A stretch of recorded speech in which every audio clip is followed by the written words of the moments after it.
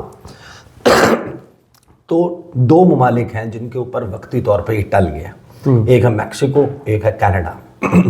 Canada اور Mexico کے اوپر جو یہ ٹلا ہے معاملہ وہ 30 دن کے لیے ہے، جس میں 30 دن میں ڈونلڈ ٹرمپ نے کہا ہے کہ میں دیکھوں گا، اور اگر چیزیں اسی طریقے سے چلتی ہیں اور ہمارے کنسرنز ایڈریس ہوتے ہیں، ایلیگل امیگریشن ختم ہوتی ہے اور فینٹنل جو ہے وہ کنٹرول ہوتی ہے، تو پھر ہم یہ پابندیاں اس کے حوالے سے کوئی اور چیز دیکھیں گے. لیکن چائنا کے اوپر جو پابندیاں ہیں وہ رکھی ہیں برقرار. جواب میں چائنا نے 15% ٹیرف، 10 سے 15% ٹیرف ان کی LNG پہ، ان کے اور وہاں سے کروڈ آئل کی امپورٹس کے اوپر، مختلف جو بیسیکلی زیادہ تر پیٹرولیم پروڈکٹس. لیکن اب آ جائیں آپ اس کے اس آسپیکٹ کی طرف کہ جو بہت ہی سمجھیں کہ یوں سمجھیں کہ ریسیٹ ہے، گلوبل اکانومی کا ریسیٹ.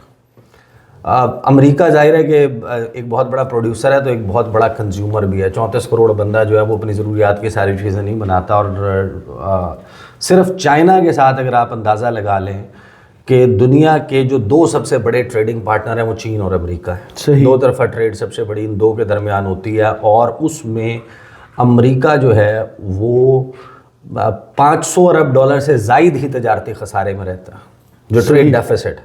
یعنی کبھی آپ کو پتہ چلتا ہے فگر کہ $108 ارب کی امریکہ نے ایکسپورٹس کی ہیں، میکسیمم یہ نمبر جاتا ہے 150 پہ، 180 پہ، 195 تک کے آپ کے مختلف سالوں کے مختلف ڈیٹا ہوتا ہے. اور چائنا جو ایکسپورٹس کرتا ہے ٹو دا US یا امریکہ جو ان سے خریدتا ہے وہ بہت زیادہ ہے، مور دین half $1 ٹریلین. صحیح. جس کا مطلب یہ ہے کہ اگر یہ 2 ممالک پھر کینیڈا اور امریکہ ان کے درمیان اگر ٹریڈ کی وار ایکچولی جب ہم باقی ریجنز کو ملائیں گے نا آگے جب ہم اس کے اوپر بات کریں گے تو اندازہ ہو جائے گا کہ ہم کس چیز کی بات کر رہے ہیں، جس نے ٹریگر کرنا ہے بیسیکلی نئی علاقائی اور عالمی صف بندی پہ. علاقائی صف بندیاں جو ہیں ریجنل ری الائنمنٹس یہ چلتی رہتی ہیں، مختلف ریجنز ان کے درمیان کولیبریشن کا طریقہ کار اور یہ سارا کچھ گھٹتا اور بڑھتا رہتا ہے. لیکن جو عالمی صف بندیاں ہیں نا وہ ہمیشہ اشارہ کرتی ہیں کہ ایک ایسی یعنی کہ اب یہ تو اکنامک کولڈ وار نہیں رہی. صحیح. It has all the potential to become into an economic hot war. یہ اب ایک کھلی جنگ، ایک لڑائی ہے جس میں پس جائیں گی بہت ساری چھوٹی معیشتیں. This is where Pakistan comes in. یہ وہ چیز ہے جہاں پر پاکستان کا معاملہ آتا ہے اور ہم اس کو بعد میں ڈسکس کریں گے. لیکن اس وقت اگر آپ دیکھیں تو شیک ہوتی بھی نظر آتی ہیں اسٹاک مارکیٹس دنیا بھر کی، کرنسی، اور ایک سائے سے تو منڈلا رہے ہیں کہ ڈونلڈ ٹرمپ کیا کرے گا. آج آپ جا کر اٹھا کے دیکھیں ڈونلڈ ٹرمپ WHO سے، ورلڈ ہیلتھ آرگنائزیشن سے نکلنے کا فیصلہ کر لیا. بھائی کیوں کر لیا؟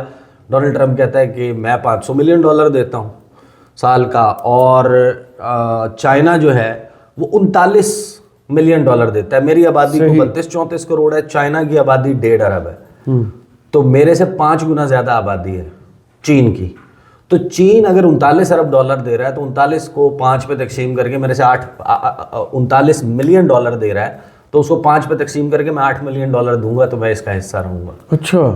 ہاں. وہ اس کے علاوہ ایک کے بعد ایک انسانی حقوق کونسل سے وہ نکل رہا ہے، UNRWA کی فنڈنگ وہ بند کر رہا ہے، US ایڈ بند کر دیا. اب US ایڈ کے اوپر آپ وائٹ ہاؤس کی ترجمان کی بریفنگ سنیں، وہ کہتی ہے کہ جب $46 ارب امریکی ٹیکس پیئر کا. اب ایلون مسک ایک کور ٹیم وہاں پر ایسی کریٹ ہوئی ہے ریپبلکنس کی جو اس کو ہٹ کر رہی ہے بہت. اس سے پہلے انہوں نے کہا کہ 90 دن کے لیے ہالٹ کر دی, فوراً ایک کیمپین شروع ہو گئی, 85 دن کے بعد ہم ریویو کریں گے, پاکستان کی بھی فنڈنگ بند ہو گئی, یو ایس ایڈ کے سارے پروجیکٹس بند ہو گئے, 2 ممالک کی ایکسیپشن کے ساتھ, مصر اور اسرائیل. ان کی فوجی جو امداد ہے وہ جاری رہے گی, باقی سب کی یو ایس ایڈ کی فنڈنگ یہ سب کچھ بند ہو گیا. پاکستان میں پی ٹی وی سے لے کے, پاکستان میں الیکشن کمیشن آف پاکستان سے لے کے, جیو نیوز سے لے کے, ایکسپریس سے لے کے بہت ادارے ہیں جو امریکہ کے یو ایس ایڈز کی فنڈنگ کے اوپر پیسے لیتے رہے ہیں. پلتے تو نہیں ہیں, خیر ان کے دیگر سورسز بھی ہیں, بٹ یہ جو سارا معاملہ ہے اس کے اوپر جو فنڈنگ کا معاملہ ہے وہ انہوں نے کر دیا بند. اب یو ایس ایڈ کے حوالے سے جو وائٹ ہاؤس کی ترجمان ہے وہ آپ کو جب آپ گفتگو سنے وہ کہتی ہے کہ جناب فلاں ملک میں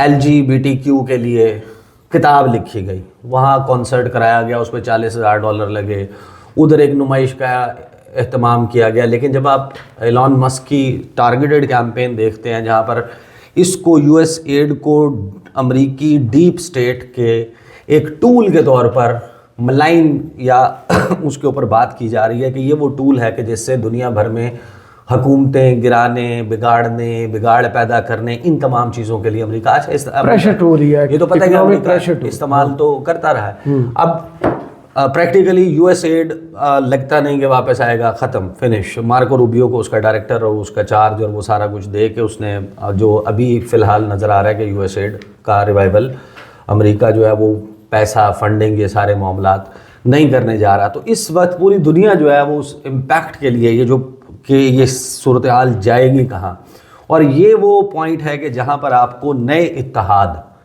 مختلف ممالک کے درمیان بننے کی اپرچونٹی پیدا ہوئی ہے. اور یہاں پر ہم اس ویڈیو کو روک دیتے ہیں, اس پہ ہم بات کریں گے کہ اس سارے معاملے میں ہمارا کانفیڈنس کہاں ہے, کس مقام پر ہے, and what is the method in this madness. جو یہ سب کچھ ڈونلڈ ٹرمپ کرتا ہوا دکھائی دے رہا ہے کہ اتنی پوسچرنگ کرنے کے بعد کہ گوانتانامو بے شفٹ کر رہے ہیں, کولمبیا کے ساتھ جناب معاملہ ہر ایک جگہ پر اس نے کر لیا.